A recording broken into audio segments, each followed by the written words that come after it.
sickness.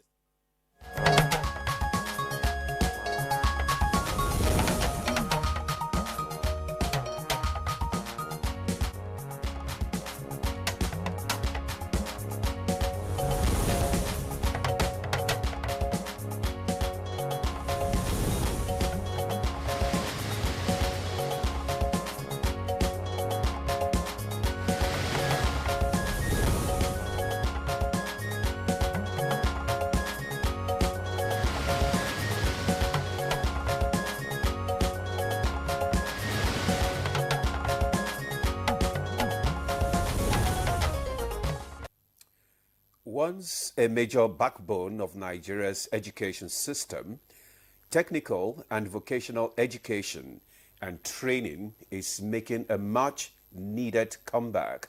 Back in the colonial and early post-independence days, it played a key role in producing skilled workers. But from the 1980s, interest and investment in vocational training dropped sharply.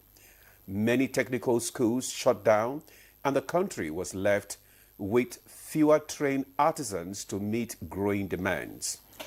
Now there's a fresh push to bring it back to life. A new national policy is shaking things up by offering monthly stipends of 45,000 naira to trainees. Just one of the several incentives designed to draw, if you like, more people back to vocational technical education. And this is a continuation of our conversation on this issue last Wednesday. We had some guests with us, Professor Idris Bugaje, Executive Secretary of the National Board for Technical Education, who believes that this initiative could open the door to millions of jobs and cut Nigeria's reliance on foreign technicians. Yeah, you're right, Yenre. Also, Dr. Ahmed Bolaji Nagode, Director General, National Power Training Institute of Nigeria, NATIN, and Dr. Nabila Dati Mohammed Agwai, Technical Assistant to the Minister of Education, were also on the program. They indicate that this renewed attention is focusing on practical areas like electrical installations, solar PV systems, and meter installation fields that are critical to the country's infrastructure. They added that the electrical sector in particular is plagued by poor workmanship and loose regulation. They believe if Nigeria wants a safer, more efficient industry, then strict standards and proper training are non-negotiable. Actually, now Professor Bugaje's ambition is to position Nigeria as a regional hub for training in the West African power sector, with cutting-edge tools, up-to-date curricula, and hands-on industry training. The aim is to make vocational education just as respected and essential as a university degree, because if Nigeria wants to build a future-ready workforce, technical and vocational education must be front and center. True. Must be in front and center. So we've got another lineup of guests joining us today to speak more on technical and vocational education in Nigeria. Welcome to Good Morning Nigeria, our second episode of the week. I am Ademola Adir. Really glad you are here with us. And I'm Henry John. I also welcome you to the program, reaching you live on the network service of the NTA. Newspaper review will come up shortly, but you're still watching Good Morning Nigeria live on the network service of the NTA. Let's now take a look at today's papers.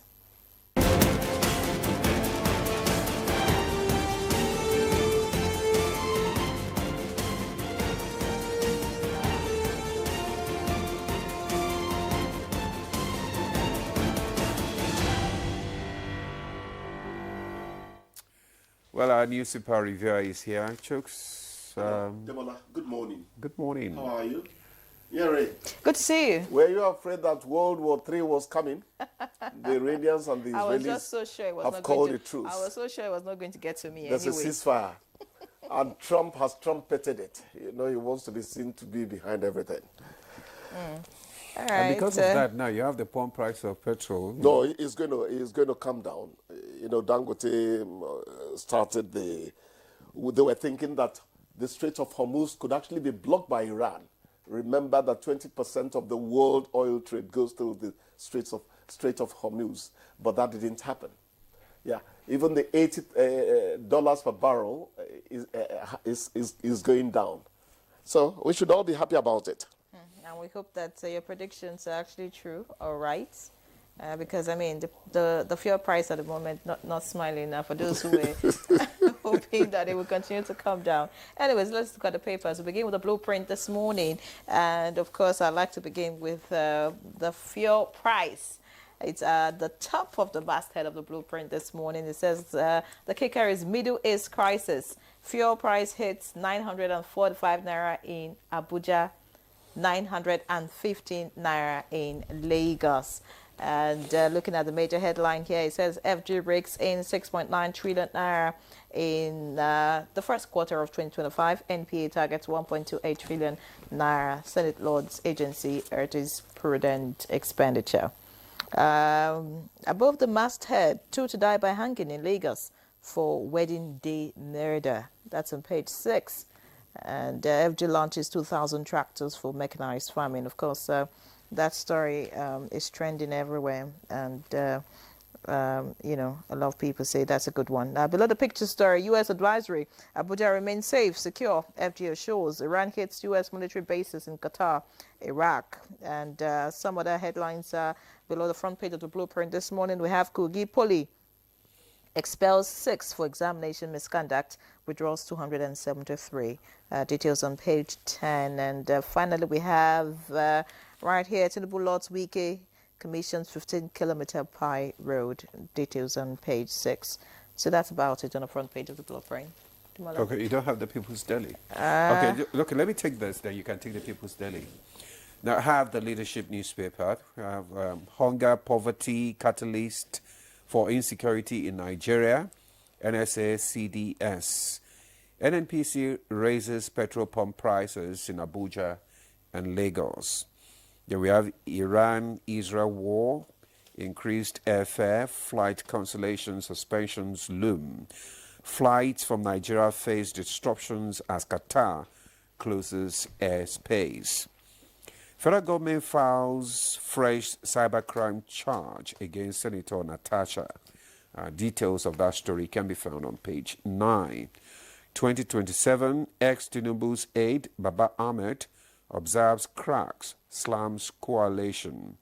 No time for new party, Babachi Lawal will unite under one political party, El Rufai. The government hijacked Benue links bus, abduct all passengers. Details on page 18. Flutterwave power business growth in Cameroon with fully licensed payment services. Details on page 26. Constituency project, source of legislative corruption, Agora policy. Details on page 9. 19-year-old Nigerian unveils app to disrupt global chat space. Details of that story can be found on page 9. And we have the front page picture of President Bola Tinubu, FCT Minister Nyesom Wike, APC National Chairman, and Minister of State during the commissioning of the newly constructed road from A2 Junction, Abuja, to Lokoja, Pai, Kwali Area Council yesterday.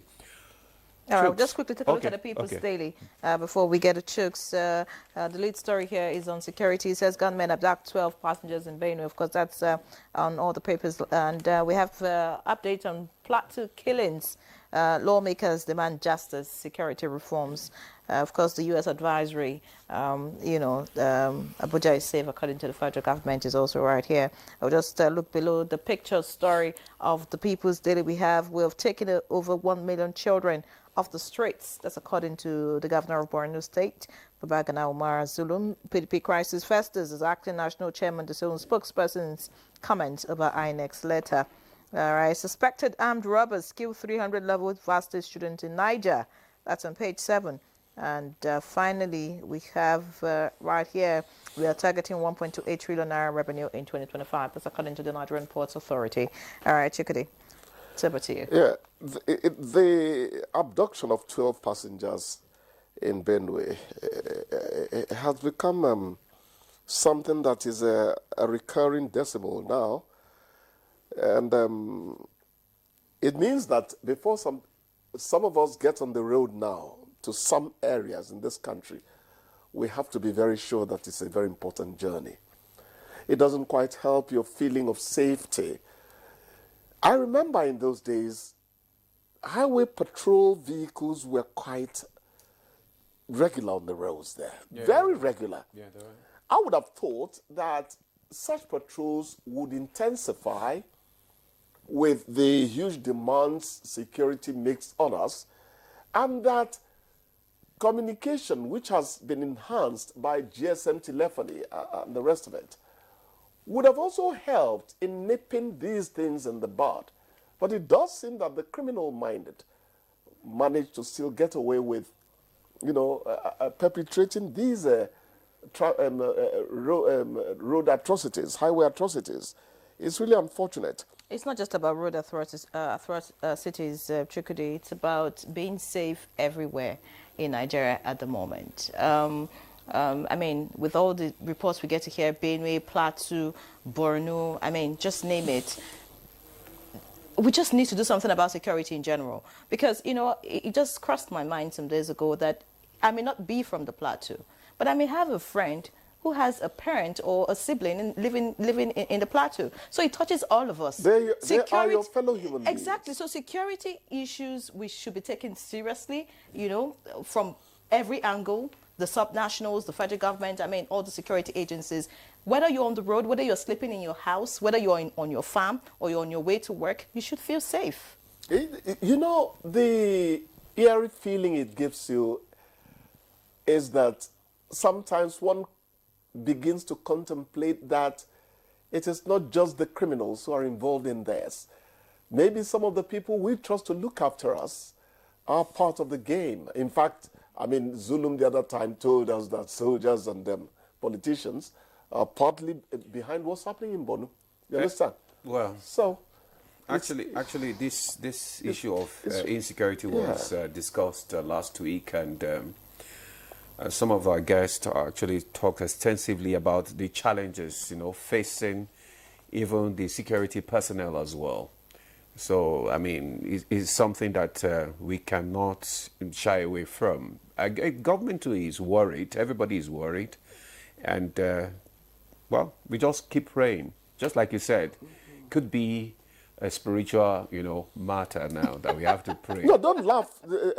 We didn't come. Pray about everything. We didn't come here. Pray about everything. We didn't come here to get religious. Yes. We didn't come here to get religious. I think we've got an overload of religion out there. Yeah. So let's not bring it here. But the truth is that if you truly believe in divinity, sin does really come as a reproach to a nation. Because the way blood flows in this country freely, and you think you're going to go free spiritually. Let me stop there. This is not about religion, please. But I'm getting worried. I'm worried as well. But anyway, everybody's worried. Thank you, Chooks. We have to call it. Sure. But I'm very happy about the ceasefire. All right. In the Middle East. All right. Okay. All right. We'll now take a break. Now the conversation will continue. That is on technical and vocational education. Stay with us.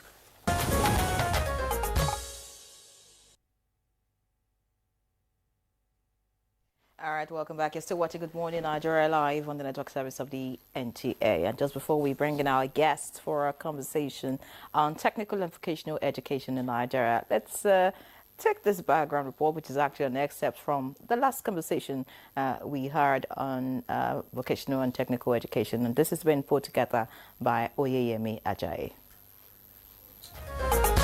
Education is on the concurrent list. This intervention from the federal government should be supported by, more intervention from the states, so that our state colleges of, technical colleges should also be re-engineered, revived. When you enter them at the moment, they are, they're in very terribly dilapidated condition.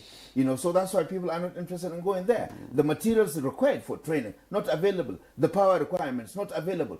A lot of challenges. So states should please come on board. That government is investing heavily in technical education. That is the way to go.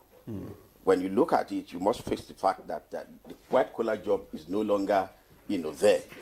And it's like a pyramid, as I've always said. It's the higher you go, the thinner it becomes.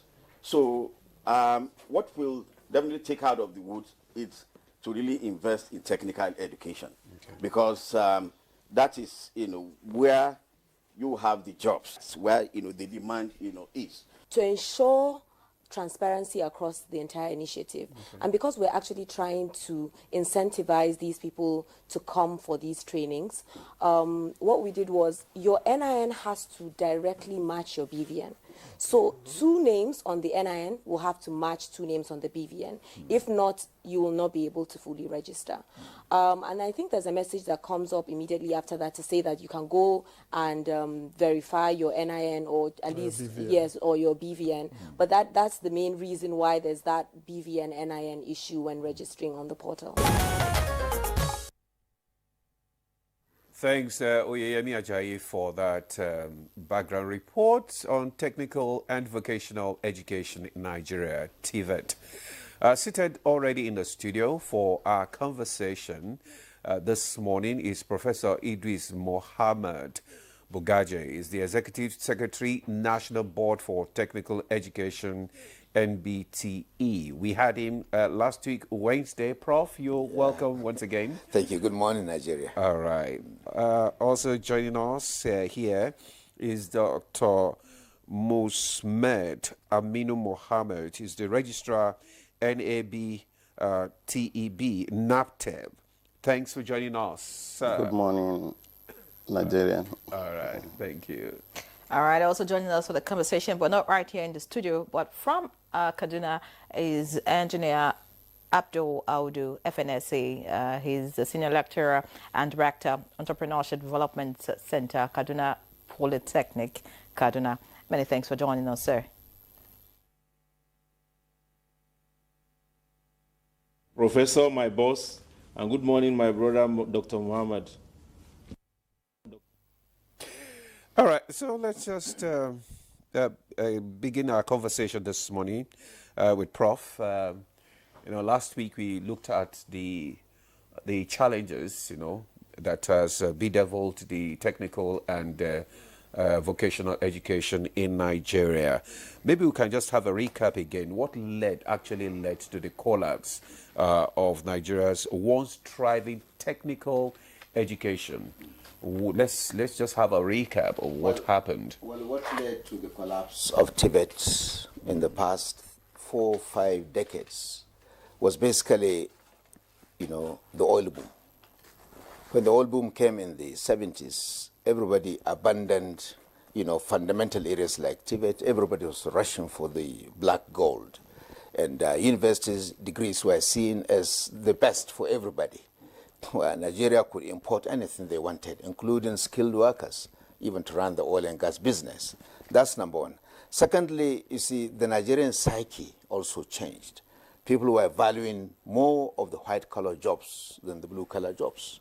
And so this also made parents to prefer that. And then thirdly, governments were not interested in investing more into Tibet. And that's why when you go to a technical college, you face what they call the broken window syndrome. The gate is damaged. When you enter, the buildings are dilapidated, the roofs are leaking, the equipment are archaic. Nobody would like to go to that environment to learn, however attractive it may be. So for that reason, all these factors culminated in the total neglect of Tibet, to the extent that the total number of technical colleges was just 129 against over 15,000 senior secondary schools in this country. So for that reason, a lot of Tibet therefore went into the drains. But we are happy this government has made Tibet the 4th pillar of their agenda. And with the new Minister of Education, Tibet is having a lease of life. Tibet is now being revived. Tibet is giving its appropriate position in the scheme of things. And we are very hopeful that in the next coming years, Tibet, the fortunes of Tibet in Nigeria shall be turned around. All right, many thanks, Professor Bugaje. I didn't quite hear you mention the fact that you know, those who have technical and vocational education in Nigeria are not as well paid. Yes. You know, I mean, when they eventually, you know, are done with training, get into a paid employment, they usually look down on, not properly, you know, incentivized like other people who go to, you know, universities and all of that, as being one of the reasons why, you know, some people are drifting towards university education instead of technical education. But let's get to Dr. Mohammed now.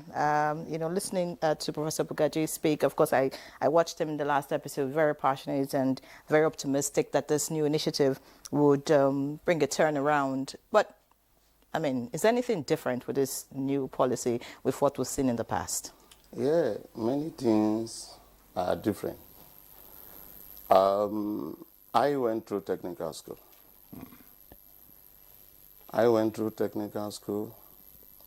And the technical school I went in those days are not the present technical school we're having. And there are structures in technical education in TVET that are not there today. We have what we call trade center, vocational center, and technical colleges. Today, there's only technical colleges. Where are the trade center and where are the vocational center? This would form a complete TVET. That at the graduation of any of these trades, you already have a skill. You can be set up on your own, or you can be employed by the industry. I can remember vividly when during the technical school in those days, getting to the period of vacations, industry, textile industries, they are approaching the technical school if their student can do some vacation job with them.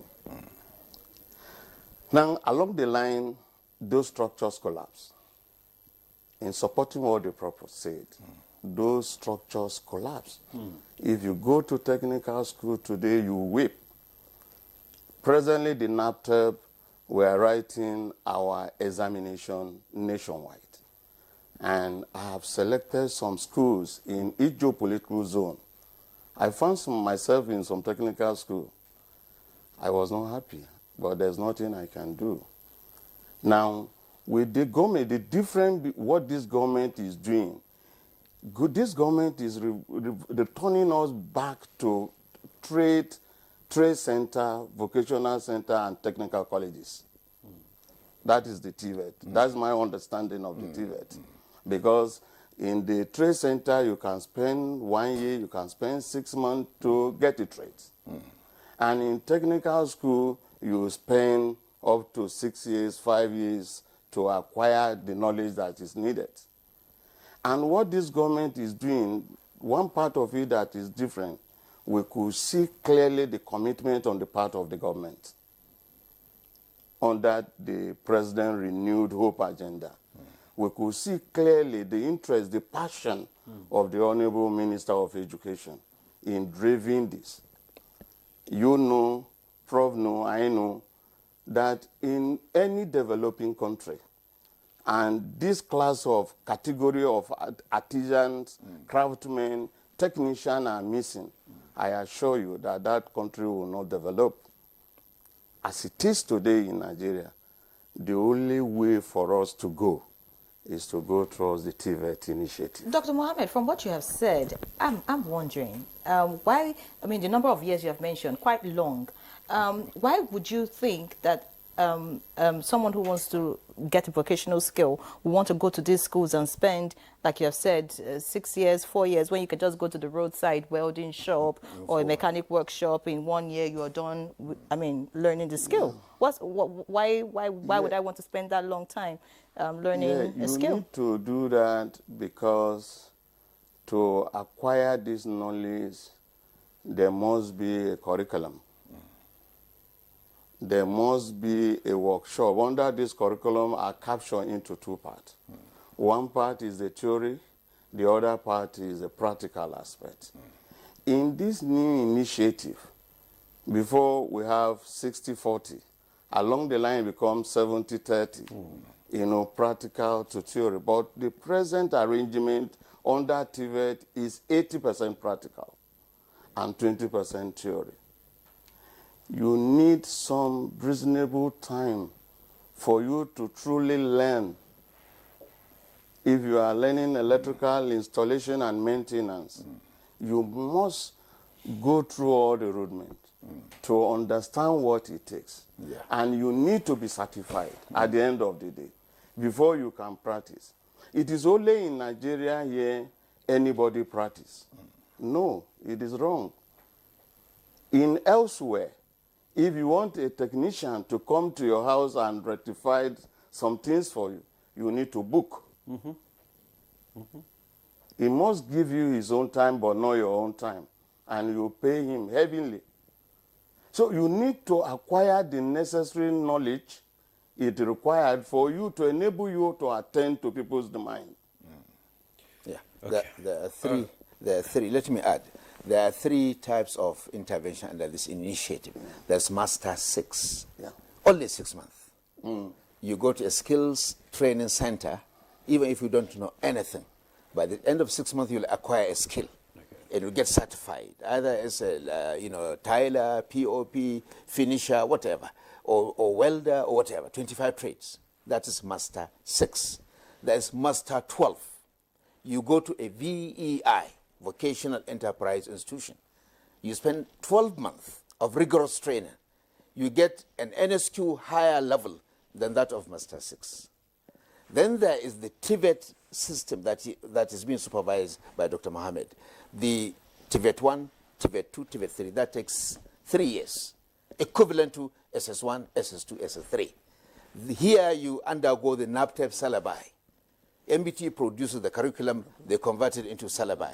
So you go through like a senior secondary level training. You get a qualification which will not only allow you to go into skills, but it will also allow you to go to higher education. So they have to spend 3 years. I'm sorry the time has to be that way, because some of them will end up into higher education. They do something that's equivalent to NECO and WAEC. Okay. They call it NAPTEP certificate. But for those other youth who just want to acquire a skill and they want to practice, they go to Master 6 months, or Master 12 months. Okay. And they'll be ready for the job. All right. Thank you very much, Prof. Yes. For that explanation there. All right. We now bring in our other guest. Joining us via Zoom from Benin is engineer Dr. Sandra Agwebo, MFR. She's the first lady mechanic in Nigeria, National President, Lady Mechanic Association of Nigeria, National Treasurer, Amalgamated Union of Motor Mechanics and Technicians of Nigeria, and National Coordinator, Nigeria Skills Sector Council. Madam, you're welcome to Good Morning Nigeria. Good morning, everyone. Good morning, Nigeria. And good morning to all wonderful ladies out there.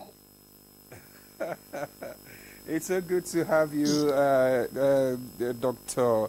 Agwebo. I mean, we've heard so much about you. You've been in this business for over a decade now. Can you just tell us, I mean, just as your opening remarks, what actually motivated you into this kind of profession, despite the challenges? It is a long story, and I don't want to take too much of your time. Good morning, audience. My boss is there, NTA. I have all the bosses in our automotive industry sitting right there. Good morning, sirs, from Edo State, Nigeria. He has already introduced me, and I just want to go straight to the point. Being the first lady mechanic in Nigeria, I say to women and everybody out there, is not a bed of roses. You have to really be upright and doing for you to have this, study what I've been doing right inside the workshop since in the 80s.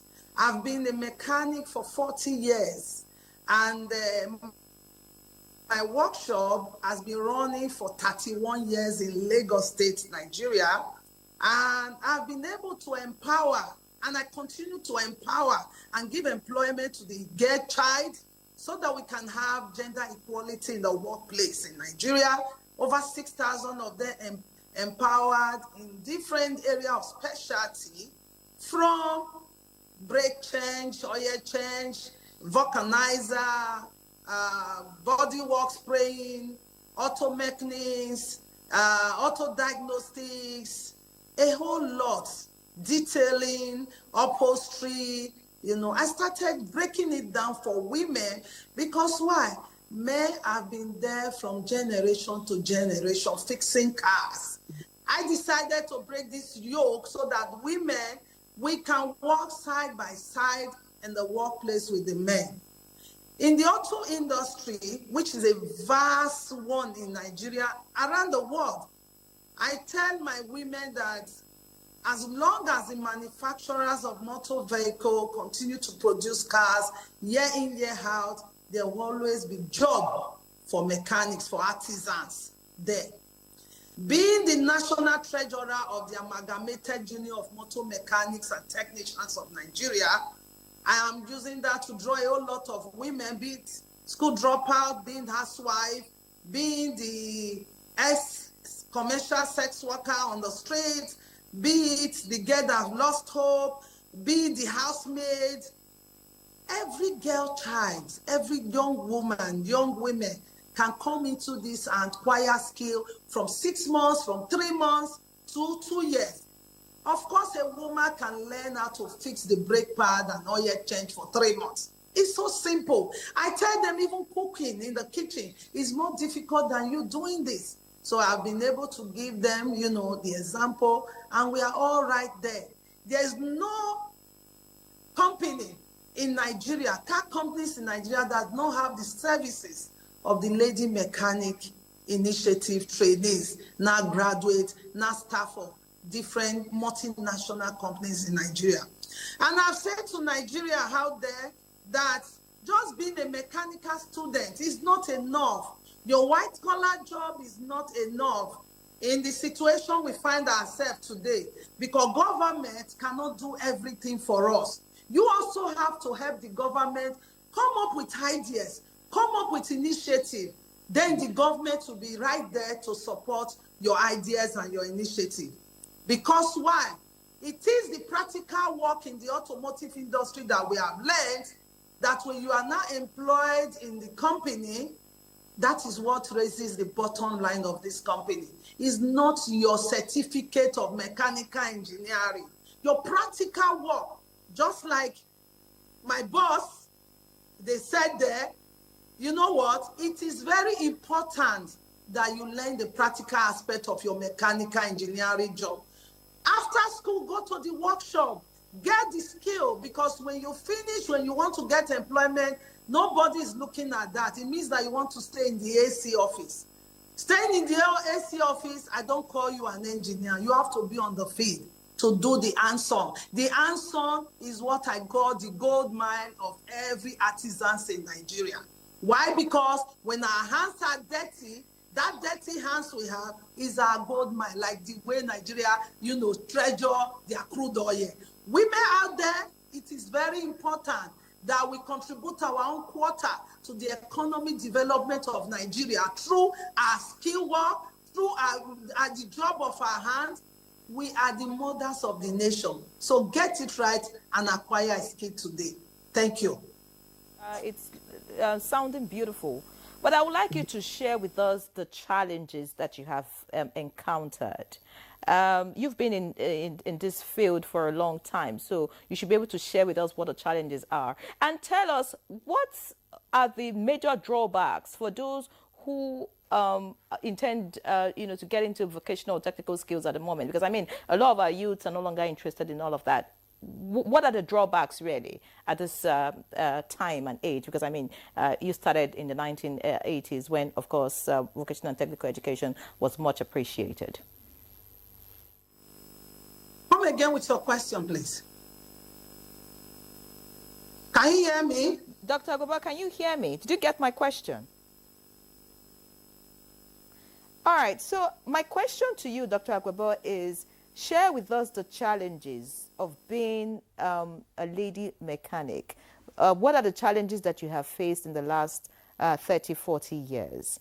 And what is limiting... All right. I hope that we can get back to Dr. Goba, but let's get to Kaduna now, where Engineer Abdul Audu is, joining us. He's a lecturer at the Kaduna Polytechnic, Kaduna. I'd like you to share with us, Engineer Audu, the issues at the moment with vocational and technical education. Is it on the part of government, or is it the youths that are no longer interested in all of this? Or is it that we do not have the skilled manpower to actually give this TVET the force that it needs to take charge? So on both sides, the government has put in place policies that are driven and well driven, especially by the National Board for Technical Education, for vocational and technical education to take root in Nigeria, or to build on what was there in the past. Just like the Prof said in the opening remarks and the last cap that was shown, a lot of technical colleges are visually no longer existing in Nigeria, in so many states. But you have federal government technical colleges. They are still running and doing well.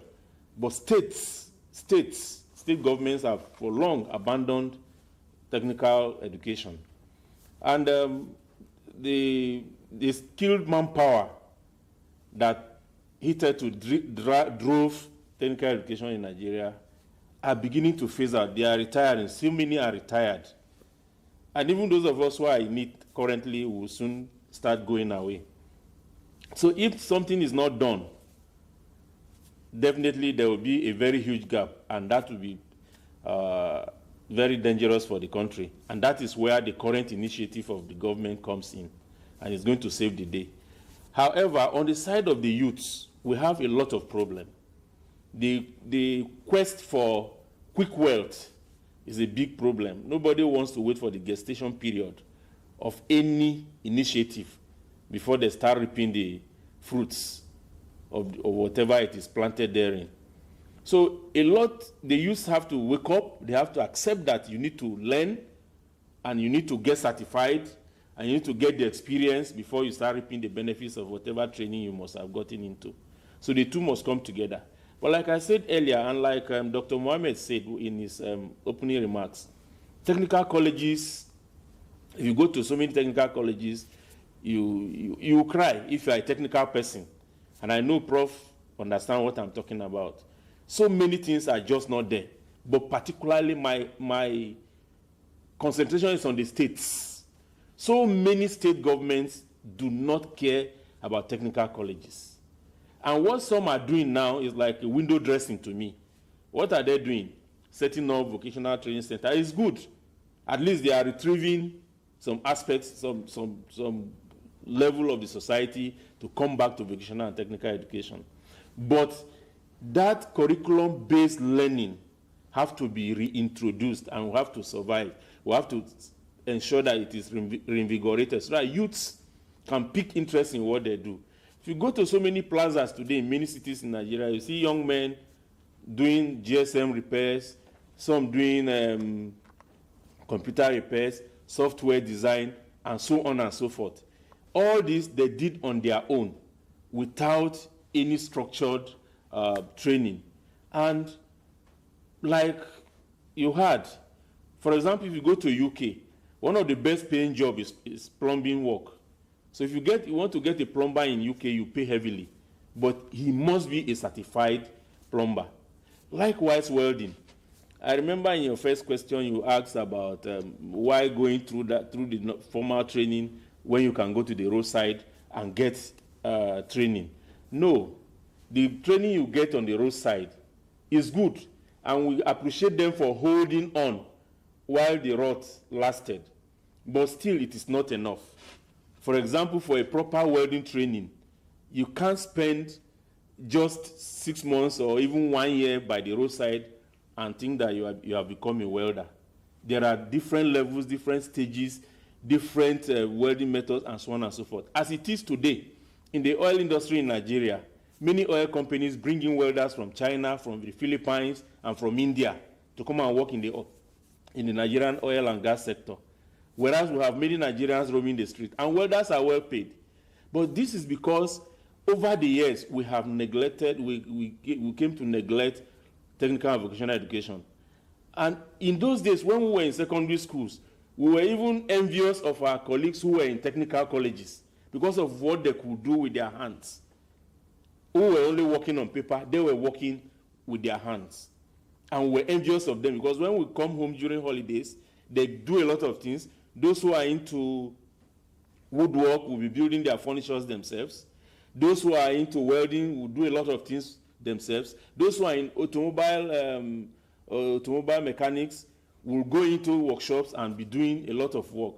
And companies were ready to take in students of technical colleges on vacation job because they can do a lot with their hands. And that kept youth away.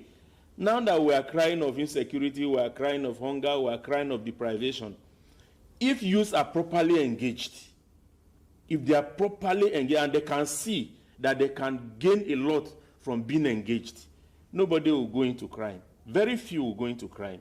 So when you compare the crime rate in the 70s, in the 80s, and early 90s to the crime rate now, you can see where the problem started from. But unfortunately, so many of the people that are at the helm of affairs in so many states, and my cry is still with the states, because, like I said, the federal government colleges, federal government technical colleges are running well. And I'm sure the prof will attest to what I'm saying. But states, they don't even care about the technical colleges at all. Dr. Mohammed just mentioned his school. And I know the school he went to, the technical college he went to. The last time I went to that school, I shed tears because it's in my local government. And it's a very, very terrible sight.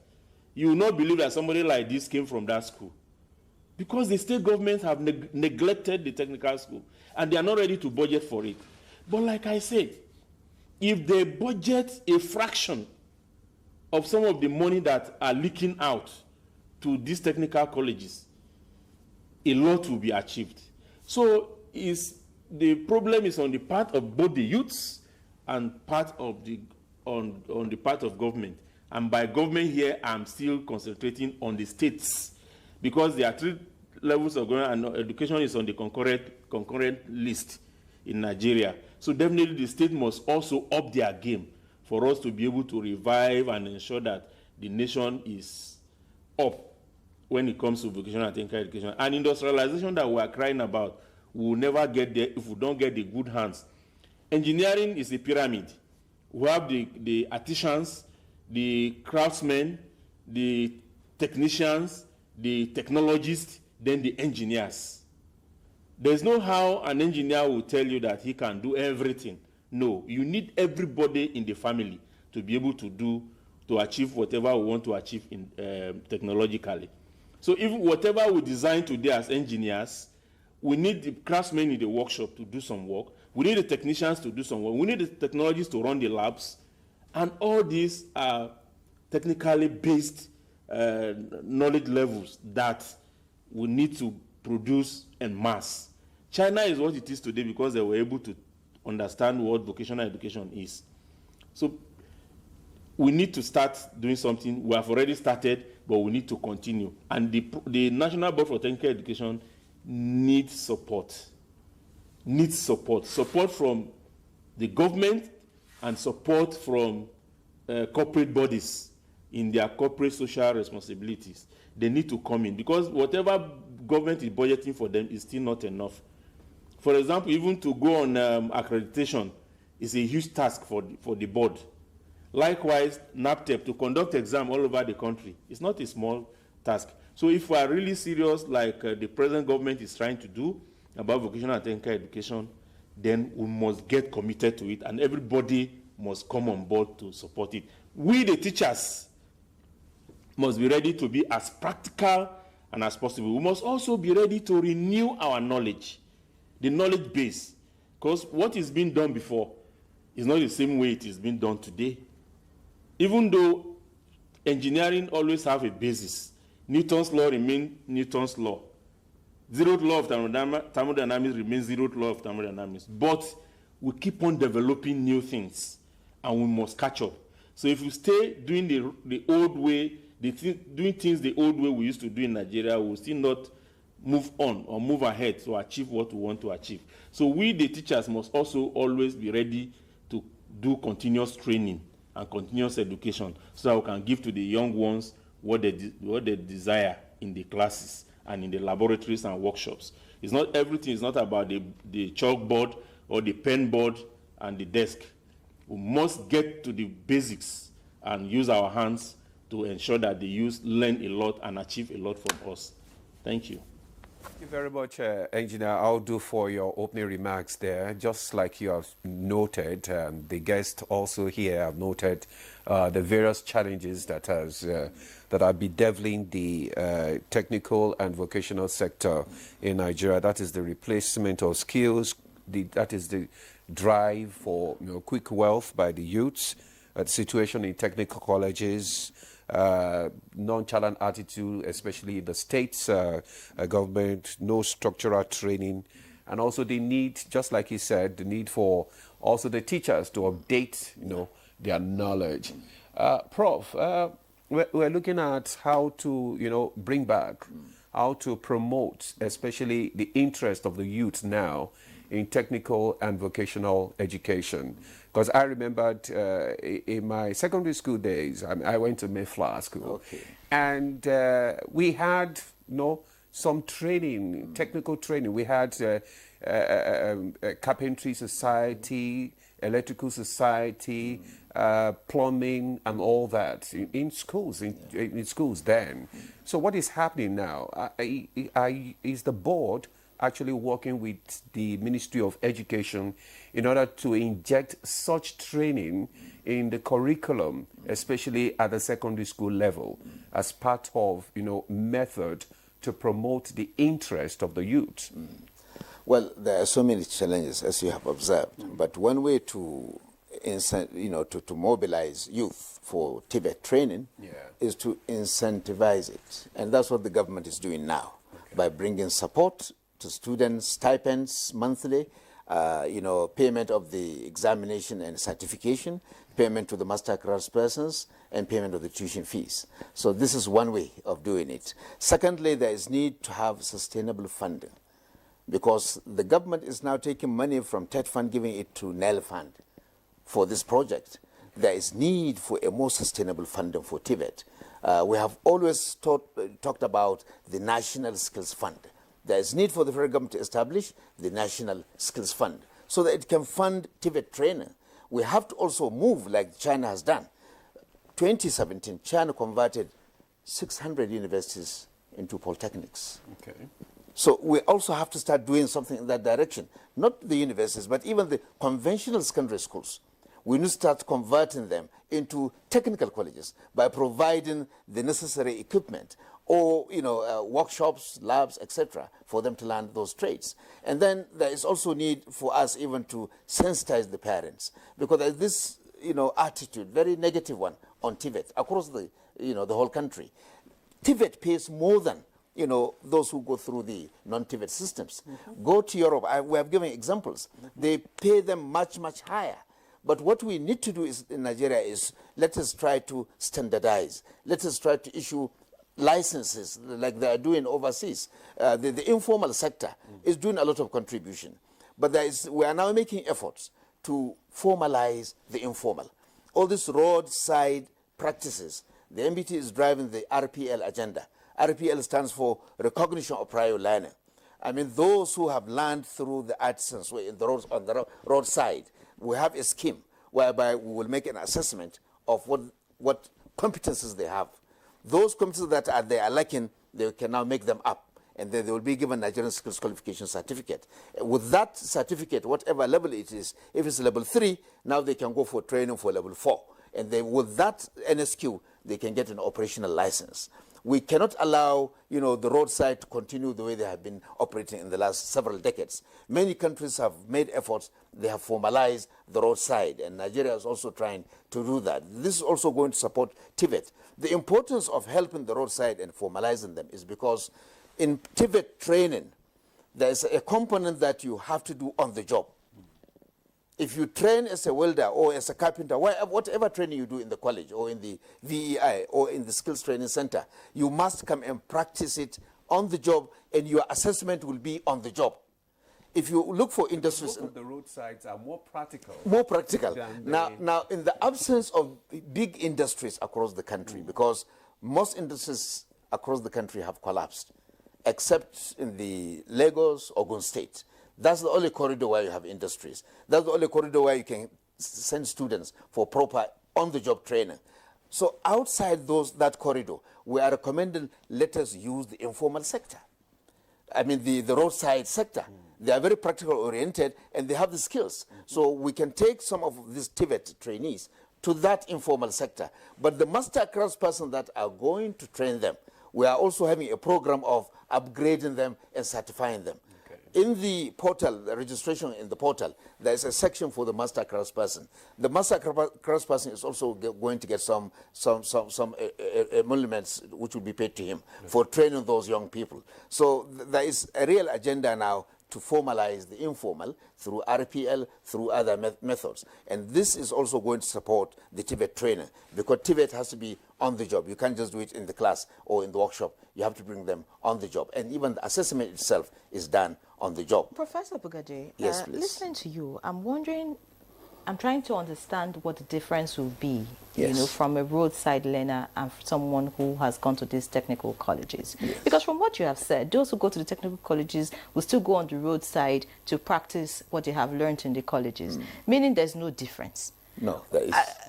Because, you go to the technical colleges, Yes. you go on the roadside to practicalize what you have done. What's the Yes. difference? Well, the difference is, you see, in the labs and workshops in your technical college, they teach you the theories, you also practice. But it is very important also to do that practice on the job. Somebody, you learn automobile in the classroom. Now they will bring you a real life situation. You learn construction skills. They take you to a live construction site. And then you can see how other artisans are also practicing, and they will teach you how to also practice properly. You will practice, and if there's any correction, they will correct you. So the two have to go in synergy. We can't do skills training entirely in the college. The world is evolving. Things are changing. If you're talking about teaching people in technical colleges on paper and then going on the roadside to learn practical, I was thinking you're going to tell me that you're going to be using technology in the classes. You're going to be using, a lot of advanced... Virtual reality. Exactly, AI reality. and all of that. Yeah. Such that someone who has gone to a vocational school is above in knowledge and in skill to those who are on the roadside. So help me make sense of this, really. I get your point. There are technologies that you can use. Take welding. That's what we call augmented reality. We allow, by MBTE policy, you can use augmented reality to teach 70% of the curricula on augmented reality. Under augmented reality, it's not actual physical welding, but the equipment are there. You put on a Google on your eyes, and you will be able to see like a welding workshop. You'll be practicing. If you make mistakes, it will take note of it. At the end of your practice, it will tell you where you have made mistakes so that you can improve. But 30% must be done on the real job. Because when you finish your training, when the oil companies engage you, you are going to work not in a virtual world. You will work in a real world. So in that case, you must have hands-on practical training on the job. The reason why we are using the informal sector in most parts of the country is because the formal industries are not available. Take Kaduna, take Kano. If you go to Kano, all those industries have closed down. Kaduna, all the textiles mills and other industries have closed down. If you go to other cities in the country, they have all closed down due to lack of electricity. So when we have so many graduates from technical education, where are they likely going to work? Well, they have to set up on their own. If I learn construction skills, I can go and give service in construction sites. If I learn welding, I can put up a shop. So the training is not only for them to take up jobs in industry, it's for them to become entrepreneurs. So that's another component which is very important. So they can work and set up on their own. To be self-employed. They can employ others. So that is the whole purpose. We hope Nigeria's industrialization will soon pick up. By the time government provides electricity, that is the main bottleneck to Nigeria's industrialization. Everybody has been saying it. Look at the kind of power supply in the country, 5,000 megawatts against 230 million people. Divide 5,000 megawatts by 230 million, you get only 22 watts. This is Malay law. Okay. South Africa, they have 270. Egypt, 400. Europe, 1,000 per capita. Nigeria can't industrialize that way. We hope this government will do something on electricity supply. But before that is done, we can't wait. We have to use the informal sector. And we are using this opportunity to formalize the informal sector. The master craftspersons are today being given NSQ certificates, recognized even in the federal scheme of service. So master craftspersons are being upgraded, the informal sector is being formalized, and their training is also, we're introducing quality assurance. So even the informal sector is benefiting from this intervention. So we have to just do with what is available. I mean, if the industries, formal ones are not there, we have to use the informal. Anyway, most of these informal sectors, they have association that they control their members. Probably you're working with those associations especially for quality control. For quality control. And just to buttress what you have just said, about a month ago, one of these graduates read physics. They were supposed to fix this inverter in one of the houses near my neighbor. And I asked the guy, you're a graduate? He said, yes. So what are you doing? I said, I have to learn from these artisans because they know better. I want to see how he's doing it. That's why I have to follow him. So I now understand what you are saying, because they have learned in the classroom, but they don't have the practical knowledge of what they are supposed to do, which is very good. Dr. Mohammed, because there's so much discrimination, and I guess that is why most of the youths are so disinterested in technical and vocational education. How do we breach that gap? How do we correct that, that discrimination against technical and vocational education in Nigeria? Thank you very much. The problem is for the government to take a decisive decision. It's only in Nigeria that we value paper qualification. It is the right time for Nigeria to devalue paper qualification. Because in other parts of the world, people are interested, what can you contribute? What will you bring to the table? It's not your professorship paper, doctor, masters. No. What can you contribute to the society? Until the government come out with a clear policy that what can you contribute to the economy, to our GDP, that is the only time I believe that this discrimination will be over. Secondly, either you went through university or through polytechnic, I assure you that all this depends on the government.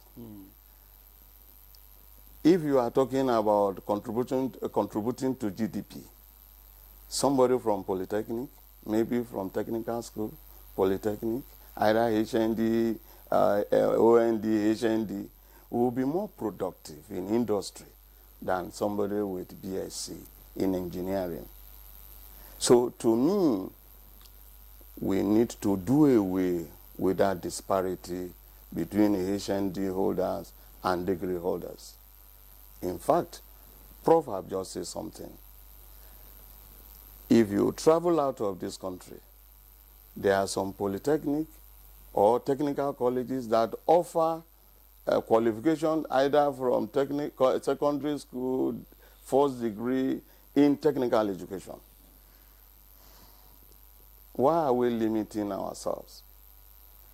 And another point here again is that it's only in Nigeria that people believe you can use your paper qualification to be whoever you want to be. No. In other parts of the world, people don't believe in your paper qualification. The most important thing, what can you offer?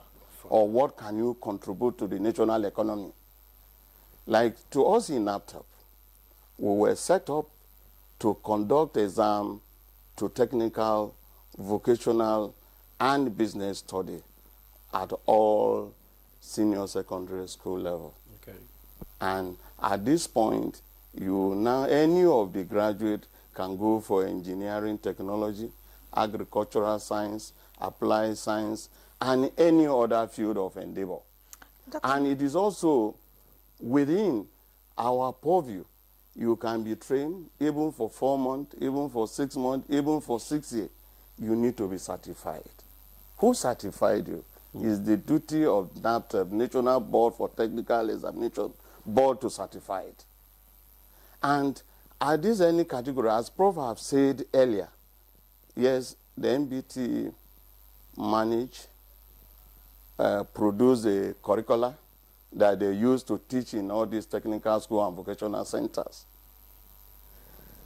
Now, it is the duty of NAPTEP to convert this syllabus, curriculum to syllabus, to enable us to set examination for the assessment of graduates from technical colleges, vocational centers, and those studying business studies.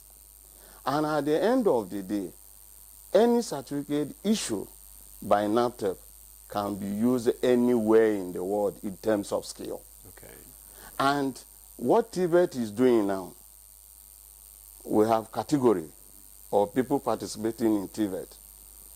It was resolved that MBT would do the necessary arrangement of the curricula, how the teaching will go, both in theory and practical, because they have also segmented it, 80% practical, 20% theory, and it's part of what is trying to tell us that teaching in the classroom alone, using simulation, using any other mean in the class is not enough. Yes, in engineering these days, simulations become the order of the day, and CNC machine. You can program anything you want to program. Another 1 hour, it can give you 1 million of this cup within 1 hour, because they are precise. But the issues now is that in actual world, what is it? How is it happening? And that's why we need to work with the roadside technicians, artisans, in order to work with us, because the industry are no more. And what this government is doing, bringing a little bit different to TVET, is bringing a motivation to the youth. Okay. By giving them stipends at the end of every month. And again, the training period under TVET is free. It's free. And these are, you will now see clearly the number of youth going into this program are high. I'll give you an example. It is also the responsibility of NAPTEP to conduct national common entrance into federal technical colleges or technical colleges in Nigeria, whether private, whether state, whether federal. But before now, we'll be having just only 7,000, 4,000. But because of this present initiative of TVET, we had 29,260 candidates apply for that exam. Okay. Many thanks, Dr. Mohammed. I'd like to get to Engineer Audu now. Fantastic points have been made right here in the studio. But Engineer Audu, I would like to ask you, you are in a polytechnic. Why were polytechnics set up in the first place? You know, speak to us about what the mandate of polytechnics are. Because at the moment we're hearing, you know, the fact that polytechnics are no longer into practicals, they're now, you know, trying to be like universities and all of that. I mean, the same kind of courses or training we're talking about in technical education, vocational education, are also available in polytechnics. Do you think that trying to revive technical education is the way to go, knowing that our polytechnics are down in terms of practicals and, you know, churning out graduates who, you know, have hands-on training on, you know, whatever it is they have gone there to study? Is this the right initiative, really? shouldn't we just formalize the roadside technicians and then get our polytechnics up and running? Would that bridge this technical gap? Or you think reviving technical and vocational education at the basics, like what has been advocated, is the way forward?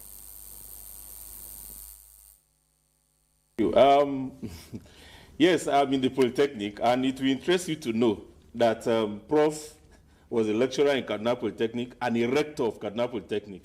Dr. Mohammed there was the Dean of Student Affairs in Kaduna Polytechnic, and I'm from Kaduna Polytechnic. So you have Kaduna Polytechnic talking to you from both ends. Well, that is on a lighter note. Seriously, Polytechnic, the mandate of the Polytechnic is to ensure that the industrial base, because in the 60s to 70s, the builders of Nigeria recognized the importance of industrialization. And industries were coming up, but we needed manpower to keep these industries running, both at the operational level, maintenance level, and so on and so forth. And for every level, there should be adequate manpower. But to get this manpower training, you needed strong and formal trained personnel. In the polytechnics in those days, apart from the normal diploma, national diploma and HND courses, you have certificate courses in various trades. For example, in mechanical engineering, when I came to the Polytechnic in 1982 as a student, we have automobile mechanics course, we have automobile technicians course, we have mechanical engineering technicians course. So those are certificate courses.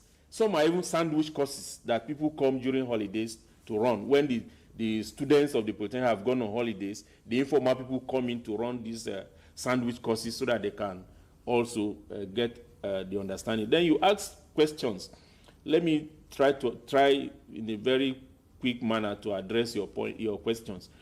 You said the informal sector, we should forget and face the informal sector, the roadside, if people can still come back to the roadside. No. There is the how and the why. The person on the roadside knows how he is doing what he's doing, but in most cases, he doesn't know why he is doing it that way.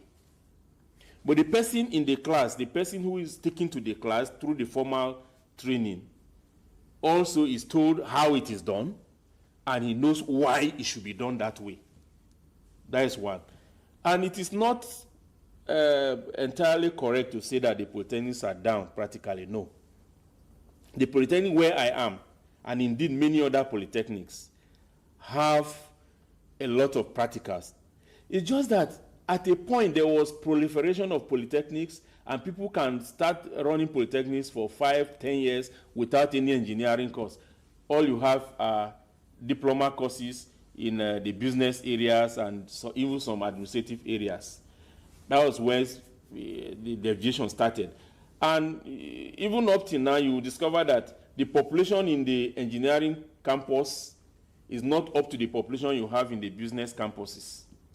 It's still the part of our focus on paper qualification that Dr. Mohammed was talking about, and what everybody is looking at, the white-collar job. But the blue-collar job pays more and develops better than the white-collar job.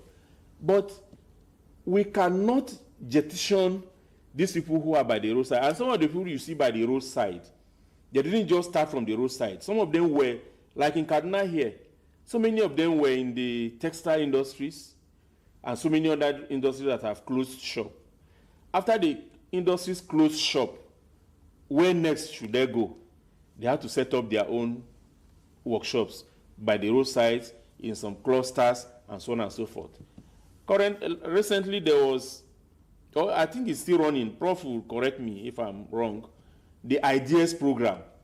IDEAS program is a World Bank-backed program, Nigerian government-backed program that is helping to train the master craftspersons. That even if somebody is running a workshop, like he's a carpenter or a welder by the roadside, he is going to be assisted to be trained for him to have the required certification needed for him to engage in the training of others. So the training he has been giving to his apprentices before, he will do it better than what he was doing before, because he's been backed by the National Skills Qualification Framework, which is again run by the National Board for Technical Education. So we cannot abandon the two. The two must run together, and they must seamlessly synergize so that they can help in the development initiative of Nigeria. Like I said, will it not, okay, for example, let me give you an example in welding. At least at the point when we're training welders using the PTDF and the rest, in Kanabul, we have a very big welding training center. Nigeria had only about 650 qualified and certified welders. I know you understand it. You say, what about all the welders around? Even in Kaduna here alone, you can get up to 600 welders by the roadside. But that is not enough. And that was why companies had to start going to bring welders from India, from Philippines, from China. But now, like I mentioned PTDF, that training was organized by PTDF to train youths. The AKK pipeline program project that is ongoing had to also engage in training youths from the contiguous areas around the pipeline, all the way from Ajakuta up to Kano. Young people from those states have to be gathered to be trained as part of the project, because by the time the Filipinos and the Indians that you brought to do the welding go and the pipelines are running, who is going to repair the pipelines? You need to train the young people. But this training, again, is still structured, even though it's not in the formalized classroom. There was a curriculum, a training manual produced, which is used to train these people. So we have craftspersons, you have master craftspersons, you have apprentices, all of them come together to be trained. So the polytechnics still need to be there, because we are talking of reviving the technical colleges. If the technical colleges are revived, who teaches the youths, in the students in the technical colleges? You must produce manpower that will go back down there to teach them, so that the flow can continue. If there is no flow, which is why we are discussing what we are discussing now, because a gap was there, a gap was developed by the neglect for the technical colleges. Very few, everybody went to secondary school, and when they want to fill form for admission, out of every 15 forms or 20 forms that you receive seeking for admission, about 15 are seeking for admission in business administration, accountancy, public admin, and whatever. In the polytechnics, only about 5 will come to you requesting for studies in engineering technology. And this is because at the basic level, technical and vocational education was neglected. So from secondary school, for example, in my part of the state, or where I come from, my senatorial zone, there were 3 beautiful technical colleges. Today, only one is the only one hanging on titters, and it was even a craft school in those days. So it's surviving because of the legacy of the craft school status that it had then, before it became a technical college. All the other technical colleges are dead. One has even been converted to a secondary school. So what then will be the motivation for the young people? When Ajakuta Steel Complex was being built, many graduates of those technical colleges were the ones who moved there to start work. And many of them are still there. Some have retired today. Some are still going out elsewhere to set up their own workshops and continue with what they learned from secondary school. So we cannot drop one and continue with the other. The two levels, the different levels must go together. Like I told you earlier on, engineering is a family, a pyramid. Artisans, which are the people you train at the basic level, craftsmen from technical school, technicians from diploma, technologists from HND, and then engineers from university. These people must work together. No. Thank you very much, Engineer Audu. Sorry, we have to cut you there because we need to take a break now. When we come back from break, we have a lot of questions and comments from our viewers And also would also want to bring in Dr. Gwebo, who has not spoken for a while now. So we'll take a break now. When we come back, the conversation will continue. Stay with us. Okay, you're welcome back. It's still Good Morning Nigeria on the network service of the NTA. And our conversation is still on technical and vocational education in Nigeria. Before we went on break, I know that my colleague, Yere, you wanted to ask Dr. Gwebo some questions. Maybe you can just ask her. Yes, I'll be glad if Dr. Gwebo can hear me now. I wanted to find out from you what the challenges were as at that time and what you think the limitations are for young people these days. Why it's no longer interesting, you know, it's no longer a motivation for them to go into technical and vocational training. Thank you for that question. I believe that it is high time the agencies in charge of TVET, the technical and vocational education, they start promoting inclusive vocational education and training that meets, with the demand of the labor market. In that sense, it means that they have to, partner a lot with the private sector to make sure they are doing well in their various endeavors. Now, I'll take it to the practical parts of talking for millions of artisans in Nigeria, being the national treasurer of the Amalgamated Union of Motor Mechanics and Technicians of Nigeria. What does that mean? It means that we have been granted and approved by the federal government of Nigeria to have a trade union for all artisans and skilled workers in Nigeria.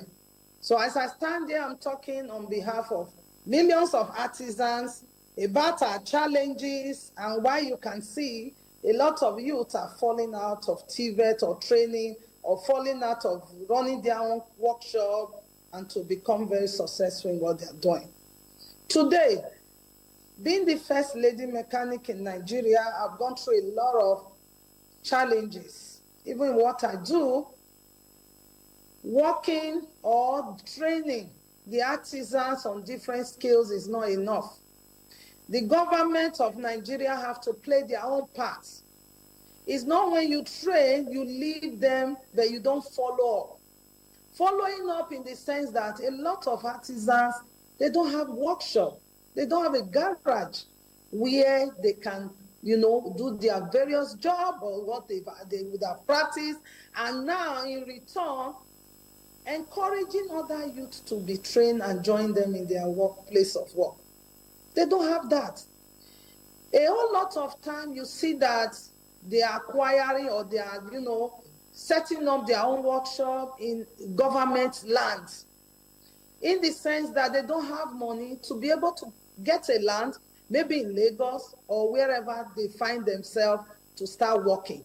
That is why you see that a lot of time people say, oh, the artisans are meant for dropout. The artisans, they are like people that does not have brains. They don't know what they are doing. It's a dirty job. It's not attracting anybody. No.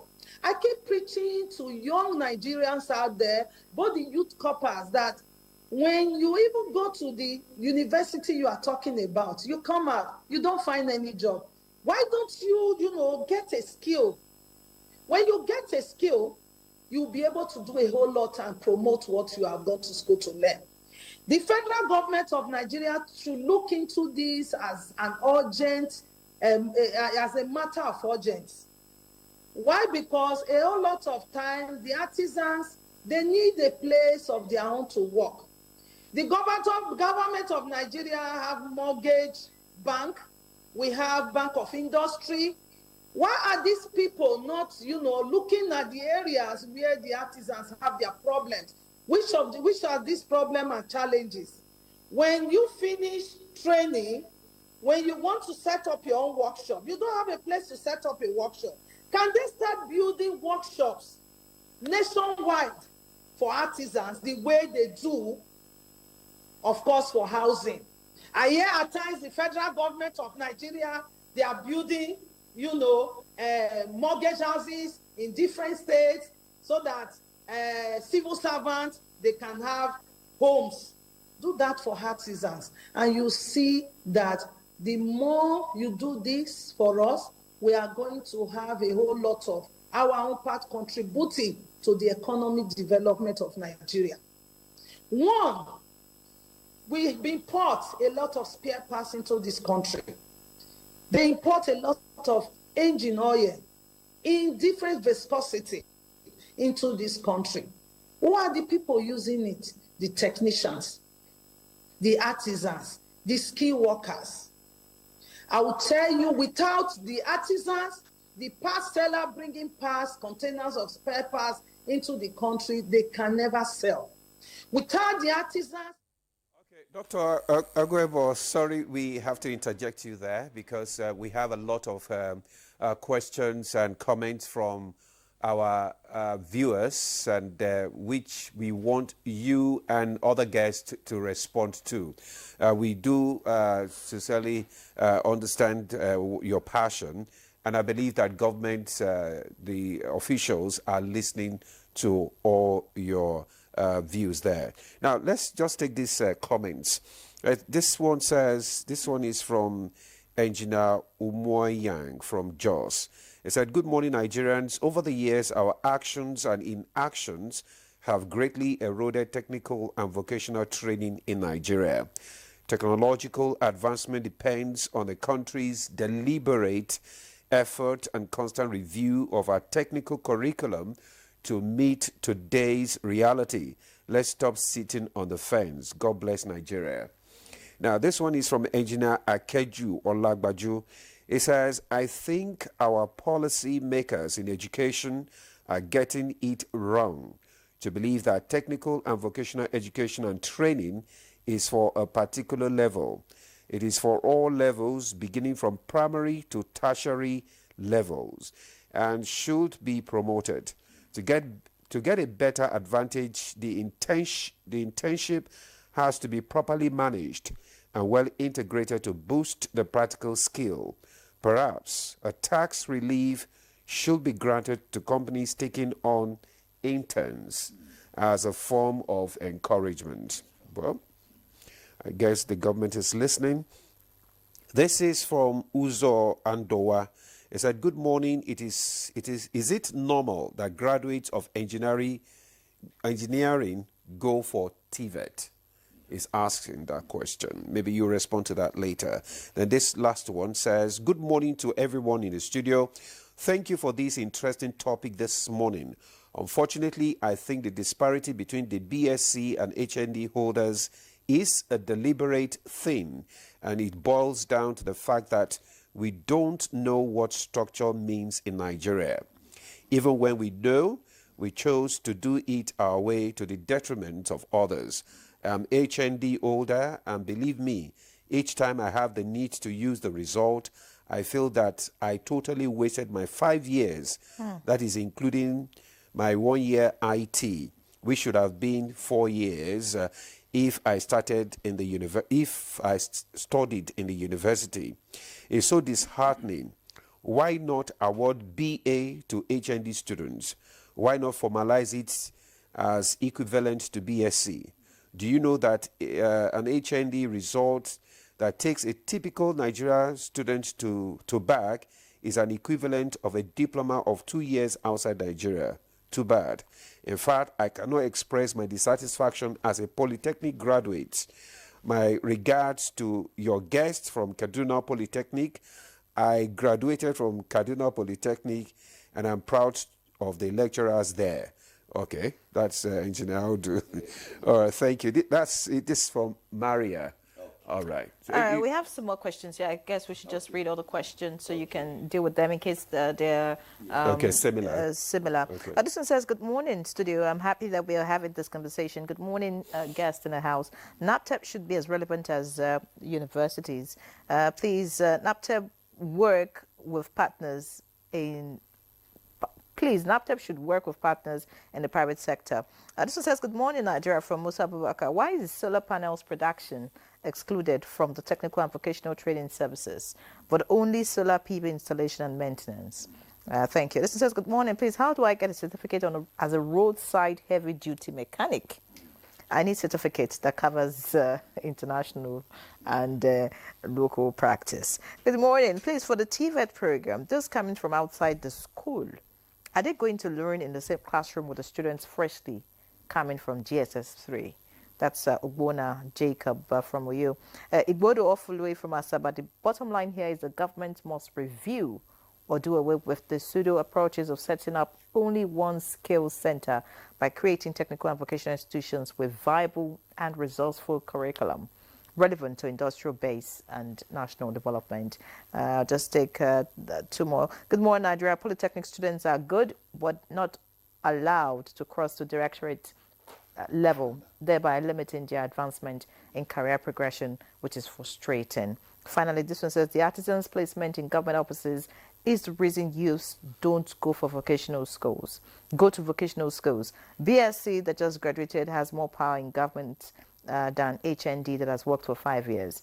To make it worse, the HND needs another 1 year to spend before going for masters and will drop one step during conversion. Very irritating. Very frustrating. So many questions really. I don't know whether we can answer them. Okay. Yes, attempt to answer the ones. So that I can, and then Dr. can. All right. So number one, this issue of dichotomy, if I may start with that one, it's a very unfortunate scenario in this country. And the solution is we have proposed, and there's a bill now to end the HND. After a national diploma, that is terminal qualification for technician. And those who want to go higher will go for Bachelor of Technology honors. Okay. It shall be a degree to be awarded based on learning, character, and skills. It's going to be different from the university degrees. South Africa is already implementing that. So would that be another 4 years? No. Or would it be another 2 years? Okay. But they will end up with a B.Tech honors to replace the HND, because all efforts have been made to remove the dichotomy. Nigeria has refused to accept that. So the solution is end the HND. South Africa is doing that. Ghana is doing that. That's the solution. That's number one. Secondly, those who finish polytechnics, we have now introduced mandatory skills qualification. Even if you are doing public admin, you cannot graduate now without a qualification on a particular skill. It can be welding, it can be electrical installation, it can be tiling, it can be any skill of your passion. Passion is very important in skills training because that's what motivates you to go for the training. We have introduced MSQ, and from this session, every student must come out with a skills qualification, NSQ. Now, on the road side, what we call the informal sector, MBT is making efforts to streamline them. Engineer Abdul has mentioned about the training of master craftspersons. Yes, that has taken place under ideas, even though not so many were covered. But we are at the moment trying to give them RPL. Okay. As I speak now, we have rolled out the RPL. Almost 1,000 master craftspersons shall be given certification based on recognition of prior learning. We had to bring experts from Mauritius, from Kenya. They trained our assessors here on RPL assessment, and now we are rolling it out. Okay. So almost 1,000 shall be certified. Now on the issue of solar, somebody mentioned about solar cells, PV cells, production. Nigeria does not produce PV cells. At the moment, we import every PV cell. We have the raw materials. The raw materials is ordinary sand, silica, SiO2. So all you need to do is you remove the oxygen, make it pure silica. Then you cannot dope it. On one side, produce wafers first. And then when you produce the wafers, you can dope it with germanium. So why are we not training people just so we can begin to produce? Simply because we do not have any industry. You only have, installation. So if you train, when you are doing the training, I've told you, you have to take the trainees to an industry to learn on the job. It's a high-tech area. The technology needed for processors of computers, that's the technology needed to produce PV cells. We are not saying we shall not get there one day. Maybe in the future we shall introduce that. But at the moment, no industry producing PV cells. We only import from China, from other countries. Sometimes we assemble them and then we do the installation. So that is the challenge. But in the future, if there are industries, we are ready to roll out. Okay. We have also identified other skill areas that are very critical, and all these have been captured under that 35 or 25 skills for the Tibet initiative. All right, Dr. Thank you very much. For NATEP to achieve its core mandate, it must work with the professional bodies. And about a month ago, within NATEP and National Board for Technical Education, we have signed an agreement with all the professional bodies in this country, because we felt that is the way to go. And that is the dream of the present Minister of Education. And you cannot talk about the TVET, the implementation of TVET and the sustainability, without having all the professionals on board.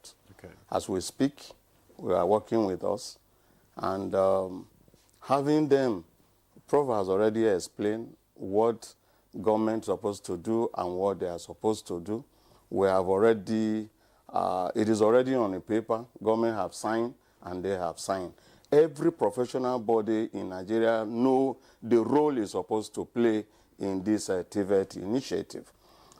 All training done from anywhere, either at the artisan level, craftsmen, technician, at the end of the day, by the present arrangement under this Honorable Minister of Education, NAPTEP will assess and certified. Certification is very, very important, because you can't practice if you are not certified. Yes, you can be on the roadside working, good and fine. But again, the law says that you must be certified. Again, the law says you must be certified. So how do we say number two, Dr. Mohammed. number two, just a minute, please. Number two, the issue of solar installation. The only thing we can do now in Nigeria is the solar installation and maintenance. All right. Thank you, Dr. Mohammed. We have to interject you there because we are running out of time. And let's just quickly get to Dr. Agwebo so that we can have your parting shots. You have excelled so much, especially in the male-dominated profession. What advice would you have for the young ones there, especially the women, the ladies, the girls? Thank you very much. My advice to them would be they should not limit themselves to, to social vices and allow themselves to be used as a tool by the opposite sex for what they think the gain is out there on the street at night. There is no gain. For me, today, in Benin City, Edo State, we are going to have a CNG training, organized by NADDC in collaboration with the Edo State government of Nigeria and the Lady Mechanic Initiative to empower and train 50 mechanics in CNG training, so that women do not start thinking that their cooking gas in the kitchen is like the CNG gas you have to buy for your vehicle to scare them off. I am here to continue to empower them, to continue to bring the goodness and the goodies in the automotive industry, why they have to make their hands dirty in the workshop, the benefits. Because of time, we would have to pause here at this point. We do appreciate all that you're doing. Let's get to Engineer Audu now. Your final thoughts as we round off the conversation.